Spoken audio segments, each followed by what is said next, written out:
मित्रांनो, रामायण म्हटलं की आपल्या डोळ्यासमोर येते ती सोन्याची लंका आणि लंका म्हटलं की आपण नकाशावर बोट ठेवतो ते भारताच्या दक्षिणेला असलेल्या श्रीलंका या देशावर.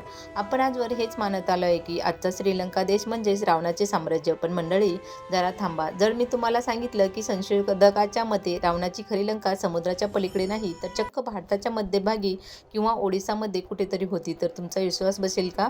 हो, हे ऐकायला धक्कादायक आहे, पण यामागे काही ठोस पुरावे आहेत. चला तर मग जाणून घेऊया या 3 मिनिटाच्या प्रवासात. सर्वात पहिला आणि मोठा पुरावा म्हणजे रामायणातील अंतराचे वर्णन महर्षी वाल्मिकींनी स्पष्ट लिहिलंय की सीतामाईचा शोध घेण्यासाठी हनुमानाने 100 योजने रुंद असलेला समुद्र ओलांडला. आता जर आपण जुन्या मापाचे हिशोब केले तर 100 योजने म्हणजे जवळपास 800 ते 1200 किलोमीटर होतात. पण भारताचे रामेश्वरम आणि आजचा श्रीलंका देश यांच्यातलं अंतर फक्त 30 ते 35 किलोमीटर आहे. मग प्रश्न पडतो की हनुमानाने पार केलेला तो 800 किलोमीटरचा अफाट समुद्र गेला कुठे?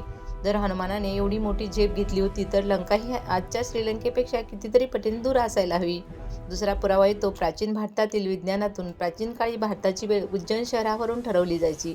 संस्कृत ग्रंथामध्ये स्पष्ट उल्लेख आहे की उज्जैन लंका ही दोन्ही शहरे एकाच सरळ रेषेत म्हणजेच एकाच रेखावृत्तावर येतात. पण गंमत अशी आहे की जर तुम्ही आजच्या नकाशावरून उज्जैनवरून सरळ दक्षिण दिशेला रेष मारली तर ती रेष आजच्या श्रीलंकेतून जातच नाही. ती रेष जाती हिंदी महासागरात किंवा मालदीवच्या बेटाकडे. श्रीलंका देश ही रावणाची लंका असूच शकत नाही असं अनेक तज्ज्ञ मानतात.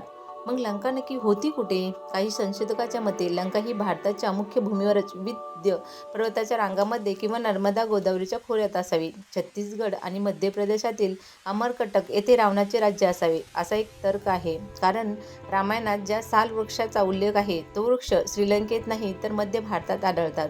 दुसरीकडे ओडिसामधील सोनेपूर या भागातील प्राचीन काळी पश्चिम लंका म्हटले जात असे. तिथे आजही लंकेश्वरी देवीची पूजा केली जाते.